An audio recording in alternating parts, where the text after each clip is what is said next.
Perkenalkan, nama saya Esther Metarisda Bormanulang. NPM saya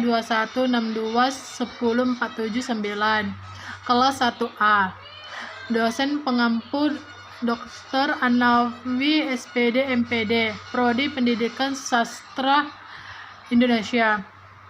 Jurusan Keguruan dan Pendidikan. Saya akan memperjelaskan tentang objek kajian linguistik. Para ahli sebagai objek kajian linguistik bahasa menyimpan sejumlah persoalan yang harus dikaji dan dijawab oleh bahasa. Setiap masalah kebahasan pada akhirnya melahirkan disiplin ilmu tersendiri. Disiplin ilmu itulah yang kelak menjadi cabang-cabang linguistik. Di berbagai belahan dunia, bahasa memiliki istilah dan makna yang berbeda. Di Jawa, bahasa atau tutur kata. Indonesia, bahasa atau identitas pribadi. Belanda, taat atau berbicara. Inggris, language atau sistem tuturan manusia.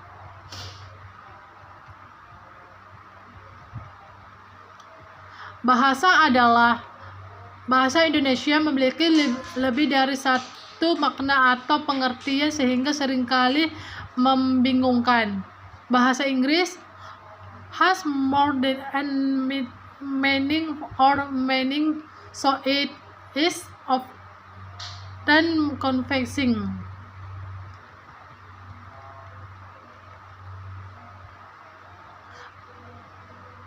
Perhatikan kalimat-kalimat berikut. Dika belajar bahasa Inggris. Nita belajar bahasa Jepang. 2. Manusia mempunyai bahasa, sedangkan binatang tidak. 3. Hati-hati bergaul dengan anak yang tidak tahu bahasa itu. 4. Dalam kasus itu, ternyata lurah dan camat tidak mempunyai satu bahasa yang sama. 5. Pertikaian itu tidak bisa diselesaikan dengan bahasa militer. 6. Kalau dia memberi kuliah, bahasanya penuh dengan kata daripada dan akhir ken. Berikut penjelasannya. Kalimat 1. Kalimat menuju pada bahasa tertentu. Kalimat 2. Kalimat menuju pada penjelasannya. Kalimat ketiga. Kalimat menuju bahasa berarti sopan santun. Kalimat keempat. Kalimat menuju bahasa berarti kebijakan dalam bertindak. Kalimat kelima. Kalimat menuju kalimat berarti maksud-maksud dengan bunga sebagai lambang. Parole merupakan objek konkret karena parole itu berwujud ujaran nyata yang diucapkan oleh bangsawan. Langue, objek yang abstrak karena langue itu berwujud sistem suatu bahasa tertentu secara keseluruhan. Langae, objek yang paling abstrak karena dia berwujud sistem bahasa secara universal. Yang dikaji linguistik secara langsung adalah parole karena paralel yang berwujud konkret yang nyata, yang diamati atau diobservasi. Kajian terhadap parole dilakukan untuk mendapatkan kaidah-kaidah suatu langue. Itu akan diperoleh kaidah-kaidah langae, kaidah secara universal. Selanjutnya, hakikat bahasa, sifat atau ciri. 1. Bahasa sebagai sistem. Bahasa merupakan kumpulan unsur-unsur yang beraturan atau memiliki pola. Unsur-unsur tersebut memperhatikan aturan dan pola yang konsisten atau berulang-ulang. Kedua, bahasa itu wujud lambang. Bahasa sebagai sistem lambang dikaji dalam ilmu semiotik. Lambang bersifat arbiter, artinya tidak memiliki hubungan langsung yang bersifat wajib antara lambang dengan apa yang dilambangkannya. Yang ketiga, bahasa itu berupa bunyi. Lambang atau tanda ini digunakan oleh kelompok sosial berdasarkan suatu konvensi atau kesepakatan dan kesepahaman bersama.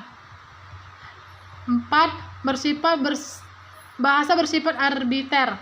Dipilih secara acak tanpa alasan tetapi berdasarkan kebiasaan. Atau sepatu disebut sepatu. Mengapa tidak disebut alas kaki? Karena bahasa itu arbiter. Mana suka? 5. Bahasa itu bermakna. Kata atau marpen pada dasarnya telah memiliki makna. Namun jika disusun dalam kalimat tidak bermakna, maka kalimat tersebut bukanlah bahasa. Oleh karena itu, segala ucapan yang tidak bermakna bukanlah bahasa. Yang ke-6, bahasa itu bersifat konvensional. Walaupun sifatnya konvensional, sebenarnya tidak ada hubungan logis antara tanda itu dengan apa yang dilambangkan. Hubungan itu bersifat arbiter atau mana suka. Yang ke-7, bahasa itu bersifat unik atau memiliki ciri khas spesifik yang tidak dimiliki oleh bahasa lain. Contohnya, susunan kata dalam kalimat bahasa Indonesia sangat menentukan makna, sedangkan dalam bahasa Latin tidak. Yang ke-8,